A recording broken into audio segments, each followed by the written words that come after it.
Next, during the motion of projectile fired from the earth surface, जब किसी body को projectile motion में फेंकते हैं अर्थ सरफेस से तो उसमें क्या चेंजेस देखने को मिलता है। ठीक है, तो ये है कि horizontal components of its velocity remains constant. ठीक है, हॉरिजेंटल वेलोसिटी का जो हॉरिजेंटल कंपोनेंट है वो क्या होता है, कांस्टेंट रहता है। ठीक है, जब भी कोई बॉडी को प्रोजेक्टाइल मोशन में होते फेंकते हैं तो उसके दो कंपोनेंट्स होते हैं, एक तो हॉरिजेंटल और एक वर्टिकल। ठीक है, तो हॉरिजेंटल पोजीशन की बात पूछ रहा था, यानी कि ऑप्शंस में दिए गए थे, तो हॉरिजेंटल कंपोनेंट्स का वेलोसिटी क्या होता है, कांस्टेंट होता है। उसी तरह से वर्टिकल का क्या होता है कि एक्सेलरेशन कांस्टेंट होता है। तो इस तरह से अ, ये प्रोजेक्टाइल मोशन का कंसेप्ट है। ठीक है, कि हॉरिजेंटल कंपोनेंट का वेलोसिटी जो होता है वो कांस्टेंट रहता है। Next, if a body moves with constant speed in a circle, देखिए जब बोले कांस्टेंट स्पीड के साथ मूव कर रहा है तो उसका जो वेलोसिटी होगा वो क्या होगा, वेरिएबल हो जाएगा, यानी कि वेलोसिटी कांस्टेंट नहीं रहेगा। ठीक है, तो दो कंसेप्ट हैं यहाँ से कि अगर कोई बॉडी कांस्टेंट स्पीड से मूव कर रहा है तो उसका वेलोसिटी वेरिएबल होगा, यानी वेलोसिटी कांस्टेंट नहीं रहेगा। सेकंड क्वेश्चन है, जब कोई बॉडी कांस्टेंट स्पीड से मूव कर रहा है किसी सर्कल में तो उसका जो एक्सेलरेशन है वो कांस्टेंट नहीं रहेगा। ठीक है, फिर से क्वेश्चन बोल रहा हूँ, अगर कांस्टेंट स्पीड से अगर किसी सर्कल में मूव कर रहा है तो उसका वेलोसिटी कांस्टेंट नहीं होगा। अगर कांस्टेंट वेलोसिटी से मूव कर रहा है सर्कल में तो उसका एक्सेलरेशन कांस्टेंट नहीं होगा। ठीक है, ये दोनों कॉन्सेप्ट याद रखना है आपको। Next, what is the term use to describe the angular distance of a place north और south of a earth equator. ठीक है, एंगुलर डिस्टेंस को डिस्क्राइब जो करता है वो ऐसा कौन सा टर्म है जो नॉर्थ और साउथ ऑफ अर्थ इक्वेटर को डिफाइन करता है, तो वो हो जाएगा लेटीट्यूड।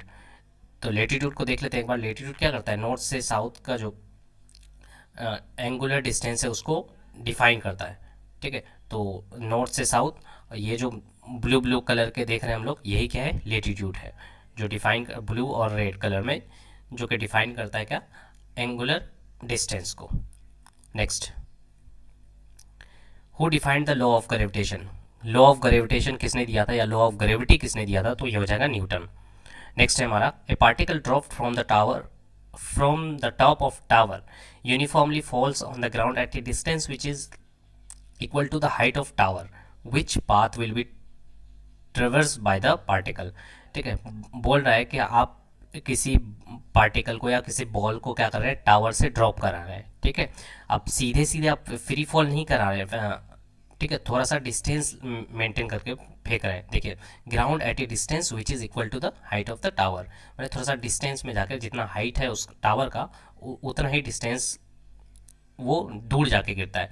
तो उसका जो मोशन होगा ये जो होगा उसका पाथ कौन सा होगा, तो उसका जो पाथ होगा वो होगा पैराबोलिक।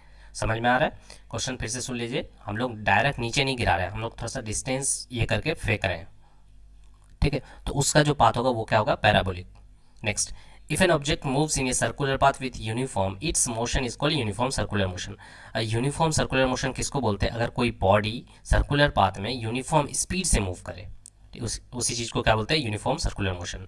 नेक्स्ट है हमारा, what should a person on a freely rotating turn table to do decrease his angular speed. अगर एक एक आदमी किसी टेबल पे खड़ा है और वो टेबल रोटेट कर रहा है, अगर उसका एंगुलर स्पीड घटाना है तो उसको क्या करना चाहिए, तो उसको अपने हाथ फैला देने चाहिए, स्प्रेड हिज हैंड टूवर्ड्स। ठीक है, यहाँ पे दो तरह का कंसेप्ट होता है। एक तो होता है कि आप हाथ, टेबल घूम रहा है और आप अपने हाथ को अंदर की ओर ये किए हुए हैं, और एक क्या होता है कि हाथ को फैला दिए। तो हाथ को फैलाने से क्या होता है, एंगुलर स्पीड कम हो जाएगा, उसके बाद मोमेंट ऑफ इनर्शिया इंक्रीज हो जाएगा, और एक पूछा जाता है कि रोटेशनल काइनेटिक एनर्जी में क्या चेंजेस आएगा, तो काइनेटिक एनर्जी में कोई भी चेंजेस नहीं आएगा। लेकिन ये याद रखना है कि इसका जस्ट अपोजिट, अगर आप हाथ अंदर की ओर कर लेते हैं तो एंगुलर स्पीड क्या हो जाएगा, बढ़ जाएगा, और मोमेंट ऑफ इनर्शिया क्या हो जाएगा, डिक्रीज हो जाएगा। ठीक है, next, which attribute is not true for uniform circular motion.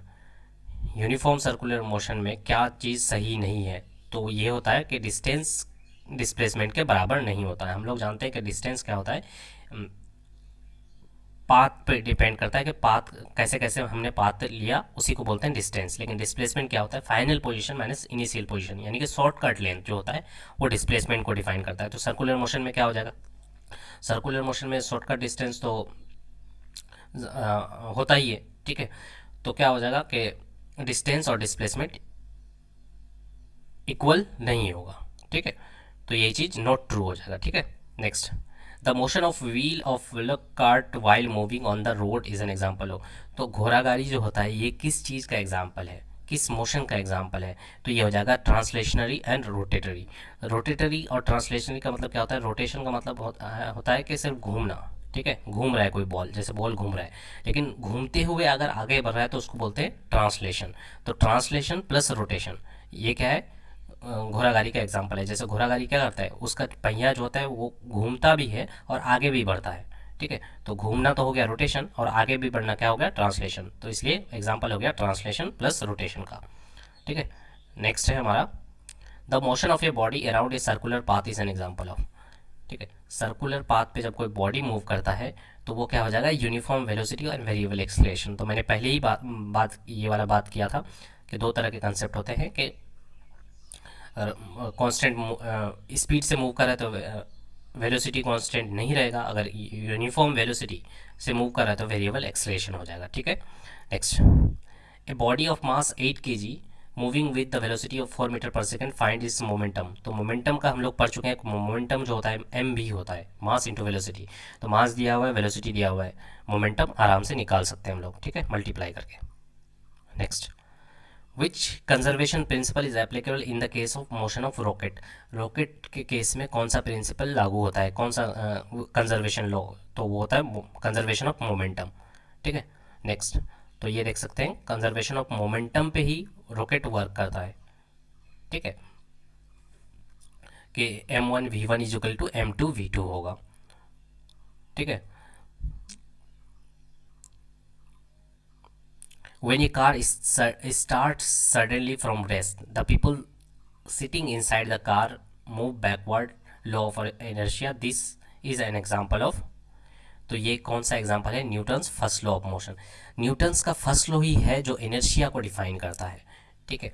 तो ये क्वेश्चन पूछे पूछे जाते हैं कि हम लोग जब सडनली कार पे चल रहे होते हैं तो अचानक ब्रेक मारता है तो हम लोग पीछे की ओर झुक जाते हैं। तो ये सारे क्वेश्चंस जो हैं, चाहे बैकवर्ड हो, इधर उधर झुक जाते हैं, तो ये किसकी वजह से होता है? इनर्शिया की वजह से होता है। तो ये कौन सा लॉ डिफाइन करता है? न्यूटन्स का फर्स्ट लॉ, ठीक है। जैसे गाड़ी का अचानक से स्टार्ट होता है तो हम लोग पीछे की ओर बढ़ जाते हैं। ये सारे न्यूटन्स के फर्स्ट लॉ यानी कि लॉ ऑफ इनर्शिया से लिया गया है, ठीक है।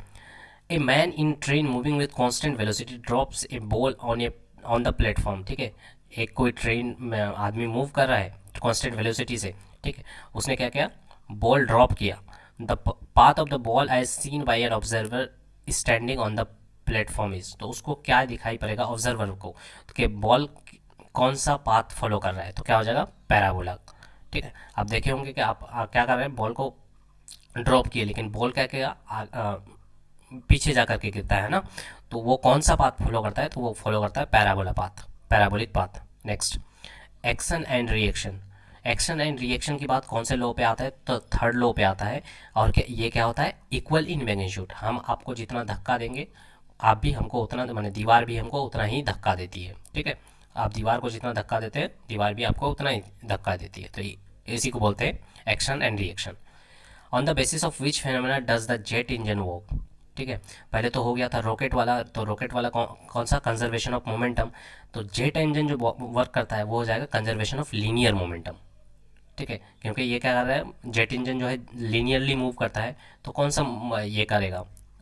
मोमेंटम जो होगा वो लीनियरली कंजर्व होगा, ठीक है।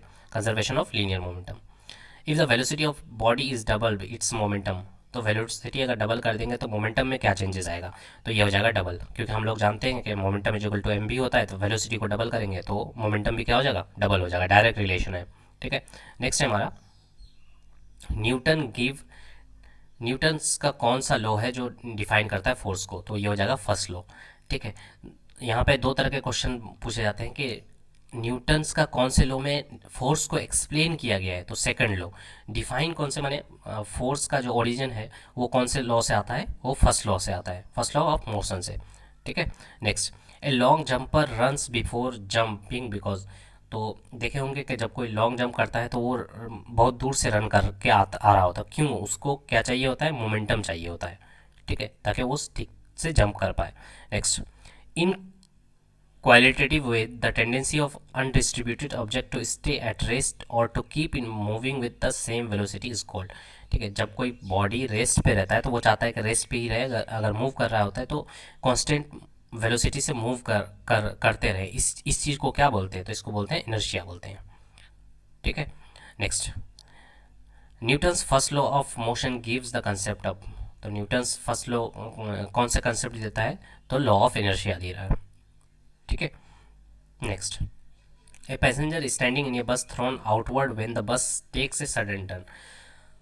तो अभी अभी हम लोगों ने डिस्कस किया कि जब बस अचानक से सडन टर्न लेती है तो क्या करते हैं, उसके जो पैसेंजर्स हैं वो आउटवर्ड की तरफ गिरने लग जाते हैं, है ना, गिरने की इसमें आ जाते हैं। तो ऐसा क्यों होता है? क्योंकि इनर्शिया ऑफ मोशन की वजह से, ठीक है।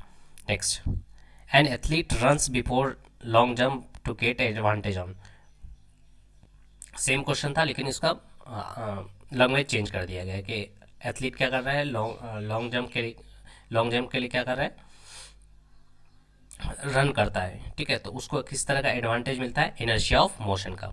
नेक्स्ट, व्हेन ये रनिंग कार स्टॉप सडनली, जब कोई रनिंग कार अचानक से रुकता है तो the passenger tends to lean forward because of.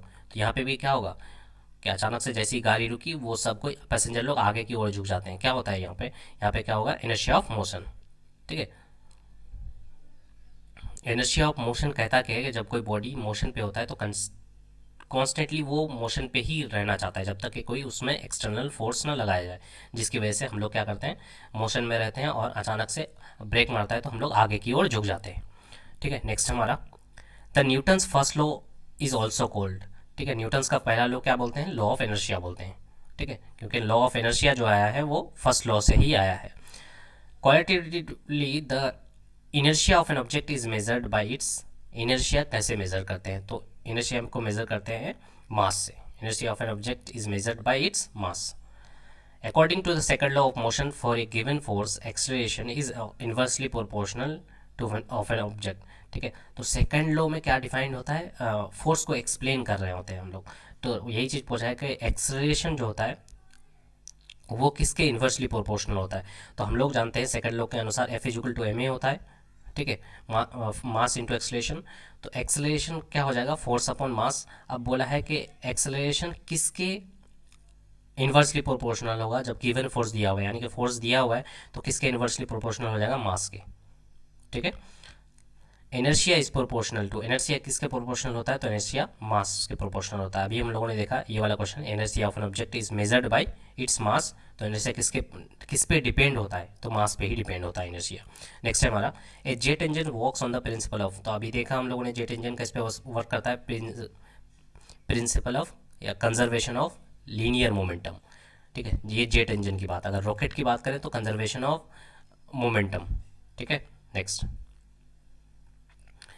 Momentum of an object depends on which factor. तो मोमेंटम किस पे डिपेंड करता है? तो एम बी पे डिपेंड करता है, यानी कि मास एंड वेलोसिटी पे, यानी कि स्पीड पे, ठीक है। Next, the spokes use in the wheel of a bicycle. Spokes का क्या काम है बाइसाइकिल में? To increase its moment of inertia.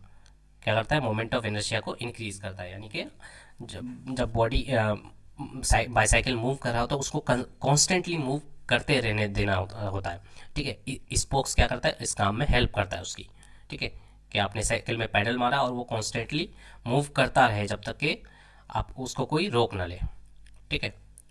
Next, वो इनर्शिया के मोमेंटम को बरकरार रखता है। Next, Newton's use the phase quantity of motion for. Quantity of motion Newton ने किस चीज़ के लिए कहा था? फ्रेज, ठीक है, तो ये मोमेंटम के लिए कहा था, ठीक है। मोमेंटम में होता क्या है? एम इंटू वी होता है, मास का वेलोसिटी होता है, तो उसी का क्वांटिटी का मोशन होता है। क्या होता है? यानी कि कोई क्वांटिटी है जिसका कुछ मास है, उसी का मोशन होता है, यानी कि एम इंटू वी, ठीक है। उसी चीज़ को न्यूटन ने कहा था quantity of motion. Next, the combined effect of the mass and velocity is taken into account by the physical quantity is called. तो मास एंड वेलोसिटी को जब साथ में लेते हैं तो उसको क्या बोलते हैं? मोमेंटम बोलते हैं, mass into velocity M B.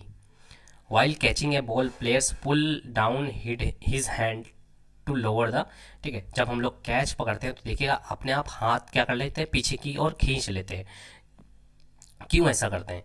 क्योंकि मोमेंटम की वजह से, ठीक है।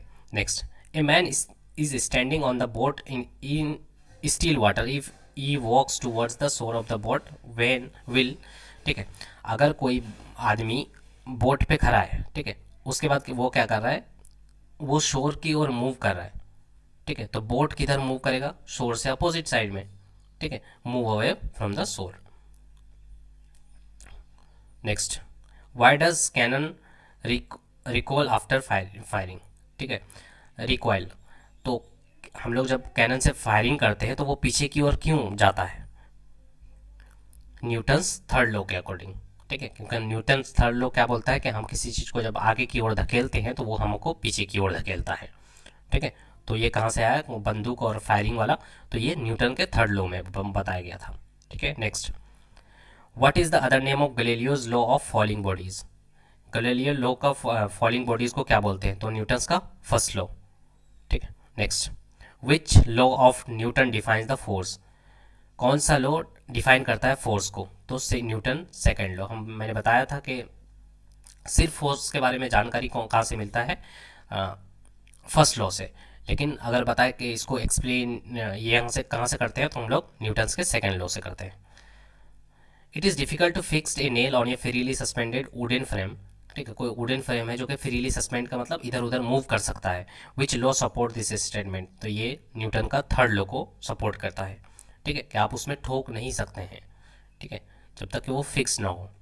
Next, a rocket works on the principle, तो रॉकेट अभी बात की है किस में वर्क करता है, कंजर्वेशन ऑफ मोमेंटम में, ठीक है।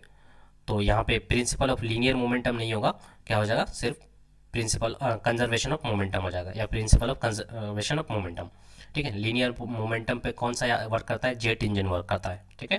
Next, momentum is a measure of, momentum होता क्या है, मास इंटू वेलोसिटी का मेजर, क्वांटिटी ऑफ मोशन, ठीक है, मोशन का, सॉरी, क्वांटिटी का मोशन, यानी कि क्वांटिटी का बोले तो क्वांटिटी का मास होता है और मोशन बोलते हैं वेलोसिटी, मास इंटू वेलोसिटी, वही क्या हुआ, मोमेंटम हुआ, ठीक है। तो quantity of motion. A person is hurt on kicking a stone due to, ठीक है, हम किसी चीज़ को जब किक करते हैं तो स्टोन को अगर किक करते हैं तो हमको क्या होता है, दर्द होता है। क्यों ऐसा होता है? रिएक्शन की वजह से, क्योंकि वो भी क्या करता है हमारे ऊपर, हम एक्शन जो लेते हैं उसके ऊपर रिएक्शन होता है, ठीक है। Third law Newton's.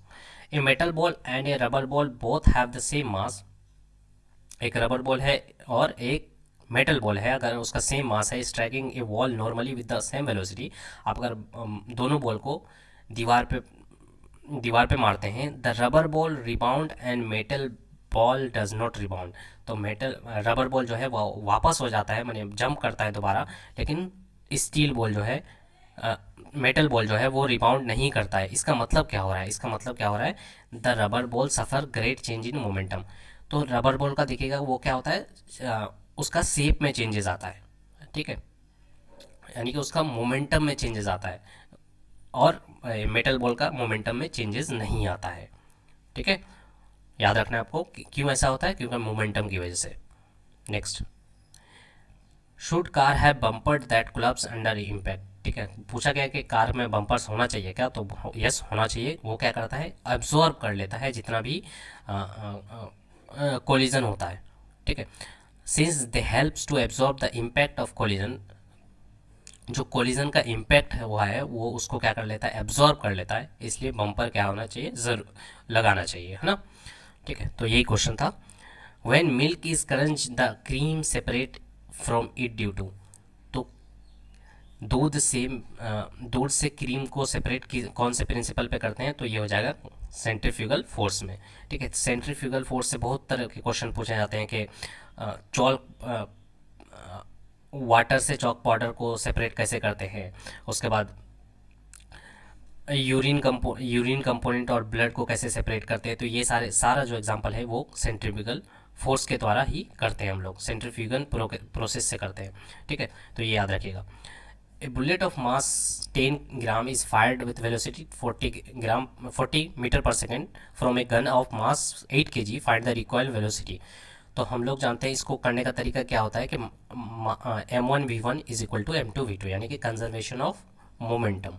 ठीक है, तो ये फॉर्मूला लगाएंगे हम लोग कंजर्वेशन ऑफ मोमेंटम, तो निकल जाएगा हमारा मास कितना दिया हुआ था 10 ग्राम, और वेलोसिटी कितना दिया हुआ था 40। उसके बाद क्या हुआ, जब टकराने के बाद उसका ये क्या हुआ, गन का मास कितना था 8 kg, और उसका वेलोसिटी पूछा गया है। ठीक है, तो आराम से निकाल सकते हैं। नेक्स्ट, ठीक है, एक बार देख लीजिएगा इसको क्वेश्चन का न्यूमेरिकली करके कि M1 बुलेट का मास दिया हुआ है, M1 कितना दिया हुआ है, ये सब पूछा गया है। ठीक है, सॉरी यहाँ पे दिया हुआ है बुलेट का मास कितना दिया हुआ है 10 ग्राम दिया हुआ है, और वेलोसिटी दिया हुआ है। ठीक है, तो उसके बाद पूछा है कि गन का मास इतना है, तो ये कितना होगा, रिक्वायर्ड वेलोसिटी कितना होगा। ठीक है, तो m1v1 करके निकाल सकते हैं आप यहाँ से। Next, the slope of velocity time graph, जो स्लोप होता है वेलोसिटी टाइम ग्राफ का, वो क्या देता है, वो एक्सलेशन देता है। ठीक है, हम लोग देखा है कि वेलोसिटी और वेलोसिटी टाइम ग्राफ में जो स्लोप आता है वो क्या देता है, एक्सलेशन देता है, क्योंकि स्लोप क्या होता है y अपॉन एक्स, हम लोग क्या लिखते हैं, और y क्या, y के इसमें क्या है, वेलोसिटी है, और x में टाइम है, इसलिए वेलोसिटी अपॉन टाइम क्या होता है, एक्सलेशन होता है। Next, railway tracks are banked on the curves, railway track जो है उसको बैंक्ड किया जाता है। ठीक है, बैंक्ड का मतलब क्या होता है, टेढ़ा किया जाता है।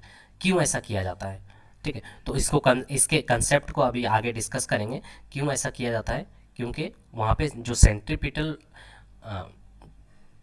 ताकि वहाँ पे सेंट्रीपिटल फोर्स प्रोड्यूस हो सके। सेंट्रीपिटल और सेंट्रीफ्यूगल फोर्स को हम लोग आगे डिस्कस करेंगे। ठीक है, इसलिए इसको टेढ़ा रखा जाता है। तो बैंकिंग ऑफ रोड्स में हम लोग आगे डिस्कस करेंगे, अभी वीडियो में बने रहिएगा। ठीक है, कैसा क्यों किया जाता है। During motion of an object along a straight line the velocity remains constant with time.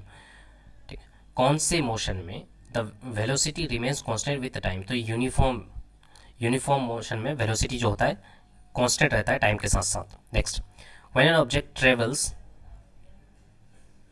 when an object travels equal distance in equal interval of time its move with, तो ये क्या हो जाएगा, जब कोई body equal distance equal interval of में time में move करे तो उसको क्या बोलते हैं, यूनिफॉर्म स्पीड बोलते हैं। ठीक है, यूनिफॉर्म स्पीड का मतलब 5 किलोमीटर, 5 किलोमीटर मान लीजिए 5 किलोमीटर ट्रेवल कर रहे हैं 5 घंटे में, फिर नेक्स्ट 5 किलोमीटर 5 घंटे में, फिर नेक्स्ट 5 किलोमीटर 5 घंटे में, तो ये क्या हो रहा है, इक्वल डिस्टेंस ट्रेवल कर रहे हैं इक्वल इंटरवल ऑफ टाइम। ठीक है, इसी चीज़ को बोलते हैं यूनिफॉर्म स्पीड। नेक्स्ट है हमारा, if an object travels in a straight line, जब कोई बॉडी स्ट्रेट लाइन में मूव करता है इट्स वेलोसिटी इंक्रीज, उसका वेलोसिटी क्या हो रहा है, या तो इंक्रीज हो रहा है या डिक्रीज हो रहा है, uniformly decrease by an equal amount in equal interval of time, equal amount in equal interval of time, then the acceleration of an object said to be, इस तरह के एक्सलेशन को क्या बोलेंगे हम लोग, यूनिफॉर्म एक्सलेशन बोलेंगे। ठीक है, क्या कहना चाह रहा है कि मान लीजिए एक बॉडी कॉन्स्टेंटली मूव कर रहा है कुछ वेलोसिटी, कॉन्स्टेंटली नहीं, कुछ वेलोसिटी मान लीजिए 20 मीटर पर सेकंड से मूव कर रहा है। ठीक है, उसके बाद क्या हुआ, उसके बाद 5 किलोमीटर चला 20 मीटर पर ई से, उसके बाद फिर क्या हुआ, फिर डिक्रीज हो गया 15, फिर क्या होगा 10, तो कॉन्स्टेंटली क्या हो रहा है, 5-5 करके डिक्रीज हो रहा है, और 5-5 किलोमीटर पे ये इक्वल इंटरवल ऑफ टाइम पे डिक्रीज हो रहा है, या फिर इक्वल इंटरवल ऑफ टाइम पे बढ़ रहा है, तो उसी चीज़ को क्या बोलेंगे हम लोग, यूनिफॉर्म एक्सलेशन बोलेंगे। समझ में आया। ठीक है, next, if the speed of an object moving along a straight line, जब कोई बॉडी स्ट्रेट लाइन पे constant, if the speed of an object moving along a straight line is constant its motion is said to be, तो उसका motion को क्या बोलेंगे हम लोग, उसका मोशन बोलेंगे यूनिफॉर्म। ठीक है, next, an object is said to be in what kind of motion if it is moving along a straight line with constant speed, जब कोई बॉडी कांस्टेंट स्पीड से स्ट्रेट लाइन पे मूव कर रहा है तो उस तरह के मूवमेंट को, उस तरह के मोशन को क्या बोलेंगे, तो उस तरह के मोशन को बोलेंगे यूनिफॉर्म मोशन। ठीक है, स्ट्रेट लाइन पे कॉन्स्टेंटली स्पीड से मूव किया जा रहा है। Next, if the distance time graph in a straight line inclined line then it represent, distance time graph अगर स्ट्रेट इंक्लाइंड लाइन है तो इसका मतलब क्या होता है। ठीक है, इसका मतलब होता है यूनिफॉर्म स्पीड। ठीक है, तो ये देख सकते हैं कि डिस्टेंस टाइम ग्राफ में क्या बन रहा है, स्ट्रेट लाइन बन रहा है इंक्लाइंड, माने ऊपर की ओर बढ़ रहा है कॉन्स्टेंटली, तो इसका मतलब क्या होता है कि यूनिफॉर्म स्पीड से कोई बॉडी मूव कर रहा है। ठीक है, इंक्लाइन का मतलब क्या होता है, ऊपर की ओर बढ़ना। Next, the motion of freely falling body in is an example हो। तो फ्री फॉलिंग बॉडी का जो एग्जाम्पल है वो क्या है, यूनिफॉर्म एक्सेलरेटेड मोशन है। नेक्स्ट है हमारा, during uniform motion of an object along a straight line the remains constant with time. Uniform motion में जब कोई बॉडी स्ट्रेट लाइन पे मूव कर रहा है यूनिफॉर्म इससे, तो रिमेन्स कांस्टेंट विद टाइम, तो क्या रिमेन्स कांस्टेंट रहता है, तो velocity remains constant with time. Next, the rate of change of displacement with time. तो rate of change of displacement, rate का मतलब क्या होता है, फिजिक्स के टर्म में रेट का मतलब होता है 1/टाइम, बाई टाइम होता है। ठीक है, तो डिस्प्लेसमेंट अपॉन टाइम के को क्या बोलते हैं हम लोग, वेलोसिटी बोलते हैं। ठीक है, change in displacement by time, इसी चीज़ को क्या बोलते हैं, rate of change of displacement, इसी चीज़ को बोलेंगे वेलोसिटी। ठीक है, next, power exerted by an object moving in a straight line is equal to force multiplied by. तो पावर जो एक्सर्टेड होता है, पावर किसी बॉडी पे आप पावर लगा रहे हैं, ठीक है, तो वो एक्चुअल में होता क्या है, फोर्स का क्या मल्टीप्लिकेशन होता है, तो वो हो जाता है फोर्स इंटू वेलोसिटी। ठीक है, तो पावर इज इक्वल टू होता क्या है, जनरली हम लोग बात करते हैं पावर इज इक्वल टू होता है वर्क अपॉन टाइम। अब वर्क को क्या लिख सकते हैं कि फोर्स इंटू डिस्प्लेसमेंट, तभी तो वर्क डन होगा, फोर्स लगाएंगे उसका डिस्प्लेसमेंट होगा तभी वर्क डन बोलेंगे। अपॉन टाइम तो था ही, उसके बाद पावर इज इक्वल टू क्या लिख सकते हैं, force into displacement upon time. ठीक है, अब क्या लिख सकते हैं, power is equal to force into displacement upon time को क्या लिख सकते हैं, वेलोसिटी। तो पावर क्या हो गया, power is equal to force into velocity, तो आंसर क्या हो जाएगा, velocity, force multiplied by velocity is equal to power. Next है हमारा, according to the theory of relativity what remains constant. Theory of relativity के अकॉर्डिंग क्या constant रहता है, तो कांस्टेंट रहता है velocity of light. Velocity of light depend नहीं करता है। ठीक है, तो क्या कहता है, the speed of light is constant, this can be broken down into two parts. The speed of light is independent of motion of the observer. ठीक है, वो डिपेंड नहीं करता है मोशन ऑफ द ऑब्जर्वर का, और speed of light does not very with time and और place. हम लोग जानते हैं कि स्पीड ऑफ लाइट जो है वो टाइम और प्लेस के अकॉर्डिंग चेंज नहीं होता है। ठीक है, और एब्जॉर्वर के अकॉर्डिंग भी, एब्जॉर्वर क्या देख रहा है उस पर भी डिपेंड नहीं करता है। ठीक है, independent of motion of the observer, observer कैसे मूव कर रहा है उससे भी कोई लेना देना नहीं है वेलोसिटी ऑफ लाइट का, तो इसलिए कि ये क्या होता है, कांस्टेंट होता है। तो सेम क्वेश्चन अलग तरीके से पूछा गया है, according to the special theory of relativity which of the following is not relative.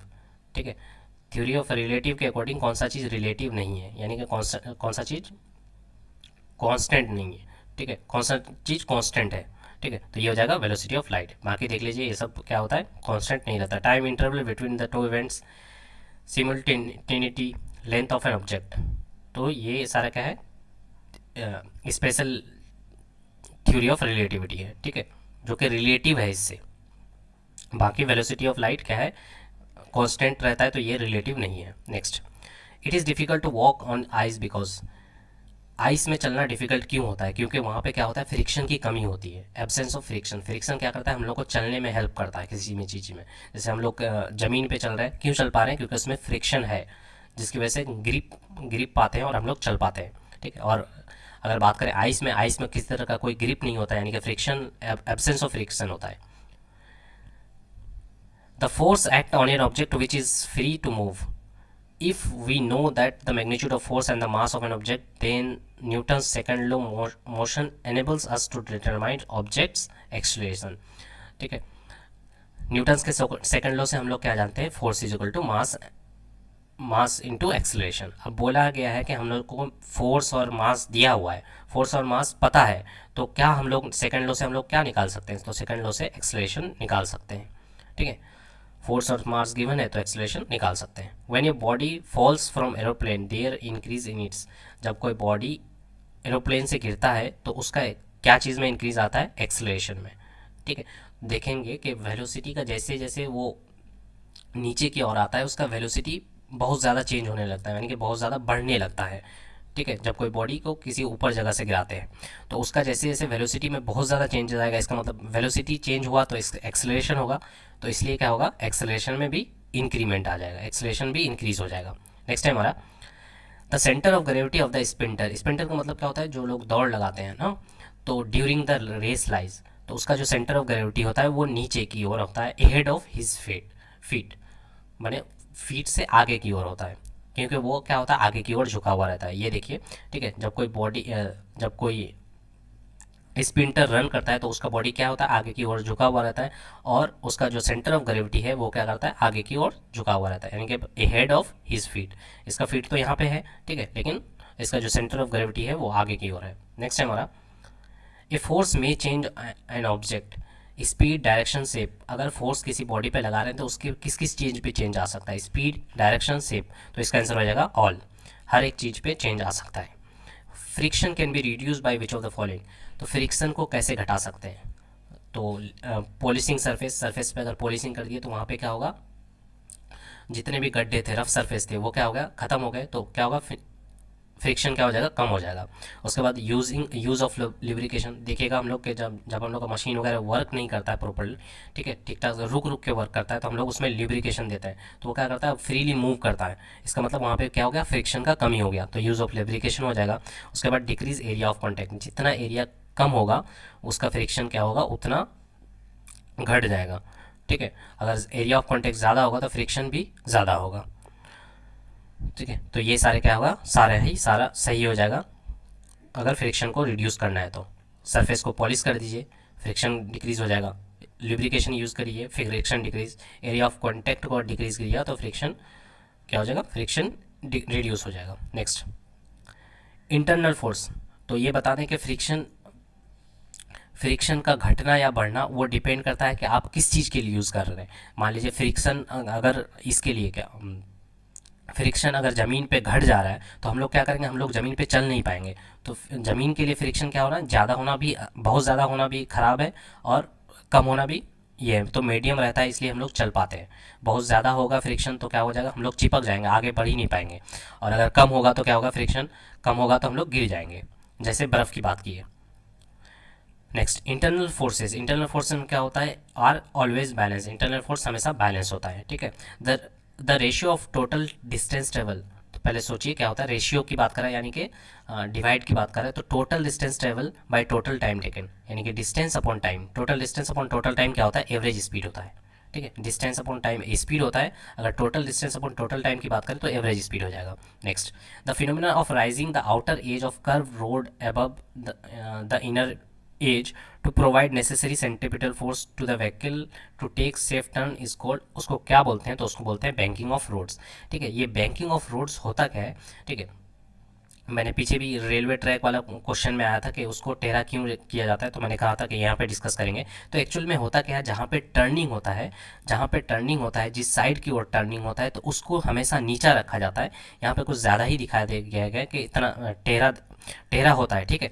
तो हल्का सा टेढ़ा इधर की ओर टिल्ट, जिधर की ओर रोड घूम रहा है उसकी ओर थोड़ा सा नीचा रखते हैं, और अदर साइड में क्या रखते हैं, ऊंचा रखते हैं। ऐसा क्यों रखता है, क्योंकि जब भी कोई बॉडी सर्कुलर मोशन पे मूव कर रहा होता है तो उसमें दो फोर्स लगता है, एक तो होता है सेंट्रीपिटल जो कि अंदर की ओर लगता है, और एक होता है सेंट्रीफ्यूगल।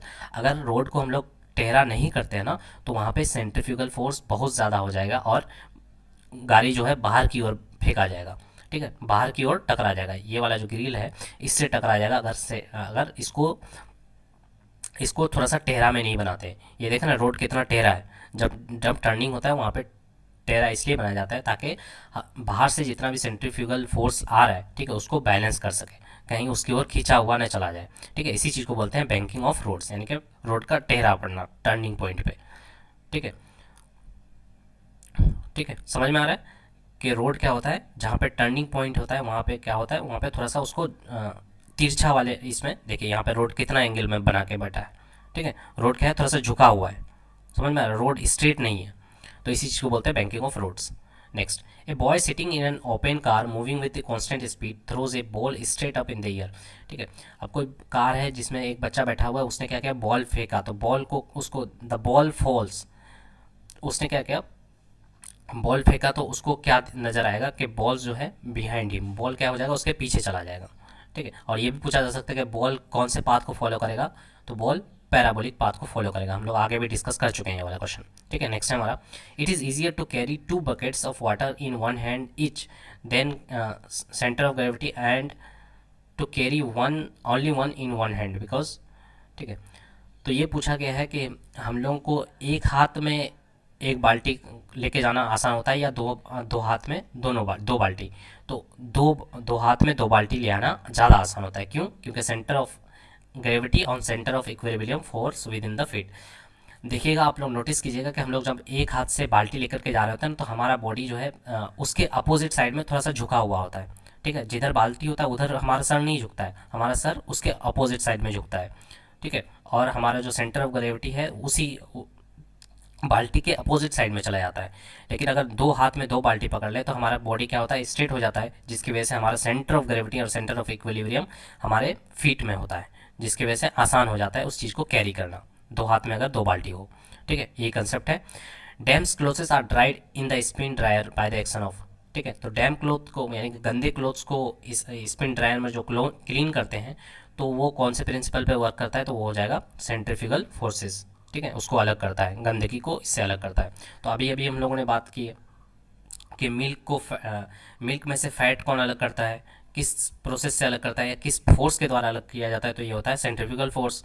उसके बाद अभी बोला कि डैम क्लोथ्स आर ड्राइड, मैंने डैम्स क्लोथ को क्या करते हैं, ड्राई करते हैं कौन से फोर्स से, तो सेंट्रीफ्यूगल फोर्स से। उसके बाद अब थोड़ी देर पहले बात किए थे कि यूरिन का कंपोनेंट्स और ब्लड का कंपोनेंट्स को अलग किया जाता है, वो भी सेंट्रीफ्यूगल फोर्स से। तो यार ये सारे क्वेश्चंस आते हैं।